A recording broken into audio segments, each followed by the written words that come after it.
Hello बच्चों, good morning. कैसे हो आप लोग? आज आपको हम एक फैक्ट बताने वाले हैं। आपने थंबनेल पे देखा होगा कि 1/0 आखिर में इनफाइनाइट क्यों होते हैं। 1/0 आखिर में इनफाइनाइट क्यों होता है, इसके पीछे का रहस्य क्या है, इसके पीछे की पूरी जानकारी क्या है, तो मैं आपको बताने जा रहा हूँ कि हमारे यहाँ सबसे बड़ी बात यह है कि जो भी फैक्ट्स होते हैं ना, वो कहीं ना कहीं प्रूफ होते हैं, कहीं कहीं क्या होता है, वेल प्रूफ्ड होते हैं। यानी यूनिवर्सल ट्रूथ जो होता है लेकिन वेल प्रूफ्ड होते हैं, यानी बिना प्रूफ का कोई तथ्य नहीं है। यानी मैंने कहा कि जब देखा गया, हमारे यहाँ सबसे बड़ी बात है कि जीरो की जो खोज हो गई थी, लेकिन आर्यभट्ट साहब जो थे, आर्यभट्ट का नाम सुने होंगे ना आपने। आर्यभट्ट साहब जो थे, आर्यभट्ट साहब ने क्या किया था, जीरो का सिंबल दिया था। यानी ऐसी बात नहीं थी आर्यभट्ट साहब के पैदा होने से पहले जीरो नहीं पढ़ी जा चुकी थी, नहीं खोजी जा चुकी थी। आर्यभट्ट साहब के पैदा होने से पहले भी जीरो का यूज होता रहा है, लेकिन आर्यभट्ट साहब ने जीरो का सिंबल दिया था। उन्होंने एक शब्द देखा, उन्होंने चीज़ देखा कि जब हम किसी संख्या एक में जीरो को ऐड करते हैं तो हमको क्या मिलता है, एक मिलता है। क्या मिलता है मेरे दोस्त? जब हम किसी संख्या एक में जीरो को ऐड करते हैं, यानी हम जब 2 में जीरो को ऐड करेंगे, तब भी हमको कितना मिलेगा, 2 मिलेगा। -2 में जीरो को ऐड करेंगे तब भी हमको कितना मिलेगा, -2 ही मिलेगा। मेरी बात को समझ रहे हो आप लोग? यानी कोई भी संख्या है माइनस में हो प्लस में, जीरो ऐड करेंगे तो कितना मिलेगा हमको, सॉरी -2 मिलेगा यहाँ पे। यानी वैल्यू बदलेगी नहीं। जब हम माइनस की बात करते हैं, यानी जब उन्होंने प्लस के बारे में चर्चा किया तो देखा कि 0 मिल रहा है। जब हम देखा कि 1 - 0 कर रहे हैं तब भी हमको कितना मिल रहा है, 1 मिल रहा है। जब 2 - 0 कर रहे हैं तब भी हमको कितना मिल रहा है, 2 ही मिल रहा है।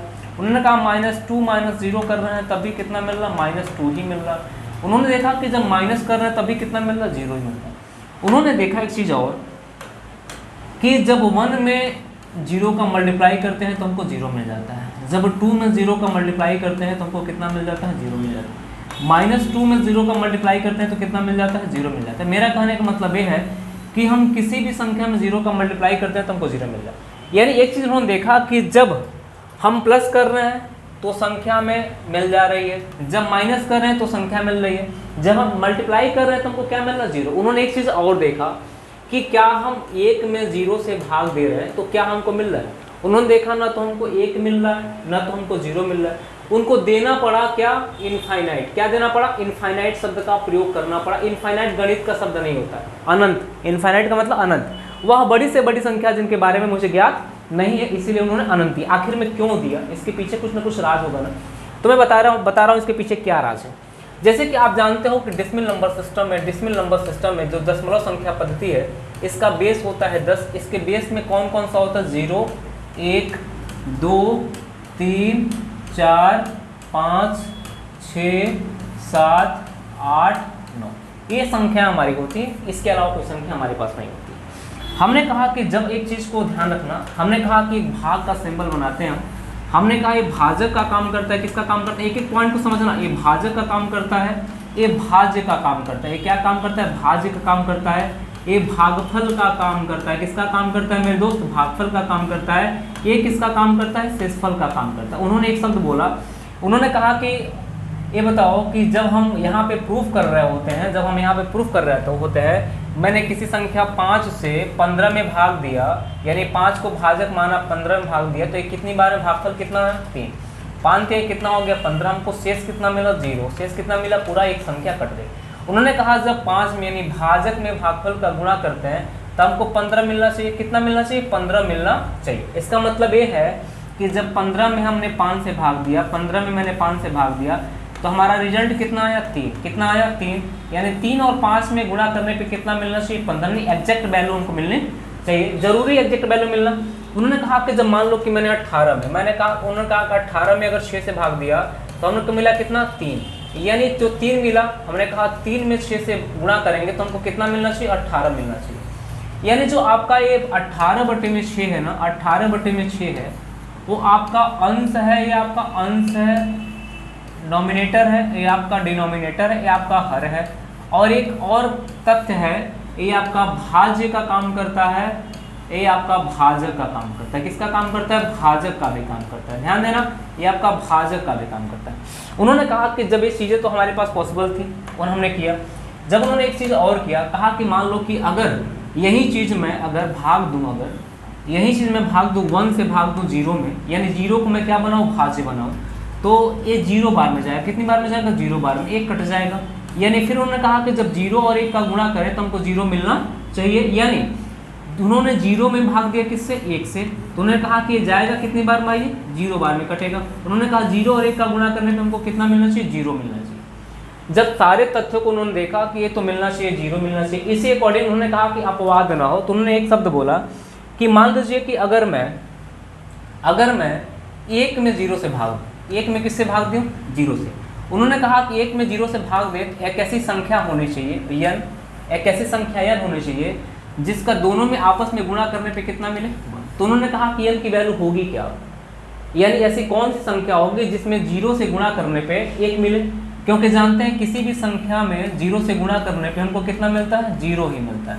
उन्होंने कहा n की वैल्यू कौन सी होगी, n की वैल्यू कौन सी संख्या होगी जिसमें 0 से गुणा करने पे हमको 1 मिले। उन्होंने कहा कि ऐसी वैल्यू कोई होगी नहीं।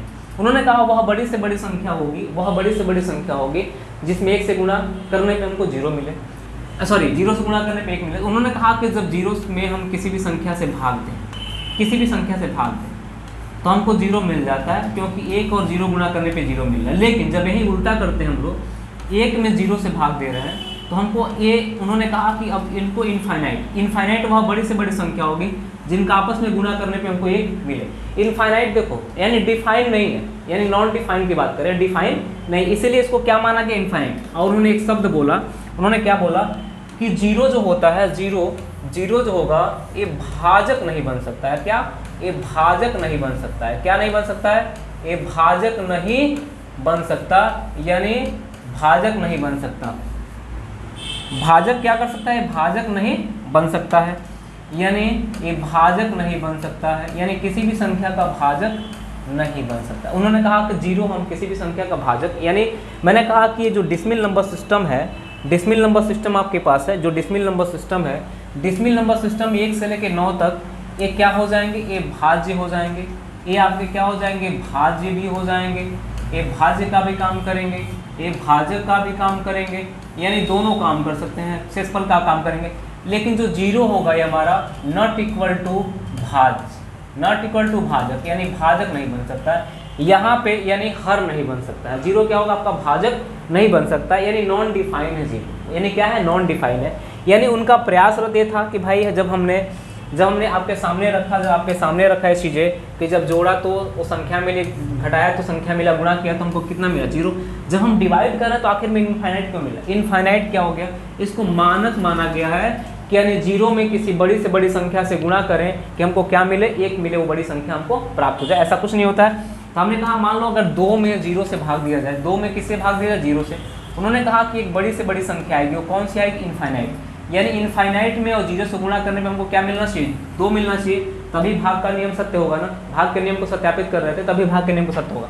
तो जो इनफाइनाइट शब्द है, इनफाइनाइट का मतलब है वो मानक माना गया है कि वह बड़ी से बड़ी संख्या होगी जिसमें 0 से गुणा करने पर उसका भाज्य प्राप्त हो जाए। इसीलिए कहा जाता है कि 1/0 बराबर क्या होता है, 1/0 बराबर इनफाइनाइट होता है, यानी कह सकते हैं कि नॉन डिफाइनिंग पॉइंट होता है, नॉन डिफाइन होता है। क्या होता है, नॉन डिफाइन होता है, इनफाइनाइट होता है, यानी इनफाइनाइट वह बड़ी से बड़ी संख्या है जिसके बारे में मुझे ज्ञात नहीं।